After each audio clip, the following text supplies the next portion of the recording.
हम सब ने अपने बुजुर्गों, दादा दादी, नाना नानी से यह कहते हुए अवश्य सुना होगा कि थाली में जूठन नहीं छोड़ना चाहिए। हमारा आज का यह प्रदर्शन इसी संबंध में है कि यदि हम थाली में जूठन छोड़ते हैं तो उसका क्या प्रभाव हमारे ऊपर और हमारे परिवार पर पड़ता है। मित्रों, रामायण के अनुसार सीता जी की खोज में जब भक्त शिरोमण हनुमान जी ने रावण की रसोई में प्रवेश किया, तब रावण की जूठी थाली देखकर हनुमान जी समझ गए थे कि रावण की मृत्यु निकट आ गई है, क्योंकि रावण की थाली जूठी थी। भोजन में जूठा छोड़ने वाले की आयु कम होती जाती है। शायद इसी कारण से हमारे पूर्वज खाना खाकर थाली में पानी डालकर फिर जूठन को घोलकर पी जाया करते थे। विद्वानों के अनुसार थाली में जूठा भोजन छोड़ना माँ अन्नपूर्णा और माँ लक्ष्मी का अपमान माना जाता है। साथ ही हम भोजन को बनाने वाले माँ, बहन, बीबी, बेटी का भी अपमान करते हैं, क्योंकि वह बड़े प्रेम से भोजन को बनाती हैं। यदि हम भोजन को प्रेम पूर्वक पूर्ण रूप से समाप्त नहीं करते तो उनका कहीं न कहीं अपमान होता है।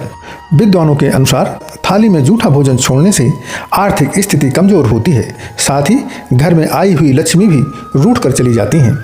भोजन जूठा छोड़ने वाले बच्चे पढ़ाई में निरंतर कमजोर होते चले जाते हैं। मन पढ़ाई से धीरे धीरे पूरी तरह हट जाता है। इसलिए बच्चे पहली बार में जितना खा सकते हैं उतना ही परोसें। यदि उन्हें और भूख होगी तो वह पुनः मांग लेंगे। थाली में झूठा भोजन छोड़ने से शनिदेव का प्रकोप झेलना पड़ सकता है। इसके साथ ही चंद्रमा की भी अशुभ दृष्टि व्यक्ति के जीवन पर पड़ने लग जाती है। चंद्रमा की अशुभ दृष्टि की वजह से मानसिक बीमारियां भी व्यक्ति को घेर लेती हैं। इन सब के अतिरिक्त यदि हम यात्रा के दौरान झूठा भोजन फेंकते हैं तो हमारा कार्य कभी भी पूर्ण नहीं हो सकता है, या फिर बनते बनते बिगड़ना शुरू हो जाता है। थाली में जूठा भोजन छोड़ने से व्यक्ति पाप का भागीदार बन जाता है। इसलिए थाली में भोजन उतना ही लेना चाहिए जितना हम खा सकें, और कोशिश करें कि कभी भी भोजन व्यर्थ ना जाए। और किसी कारणवश यदि भोजन थाली में छूट जाता है तो हाथ जोड़कर माँ अन्नपूर्णा और श्री हरि भगवान विष्णु से माफ़ी मांगना चाहिए। बहुत पुरानी कहावत है, खाओ मण भर, छोड़ो ना कण भर।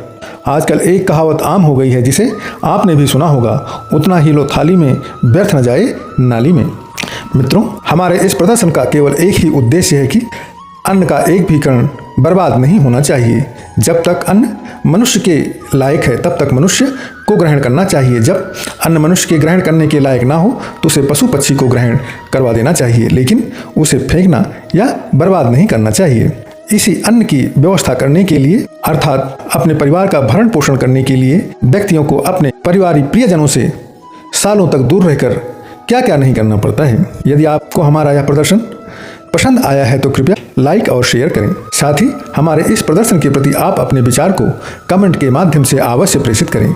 धन्यवाद। प्रेम से बोलिए जय श्री हरि महाविष्णु जी की।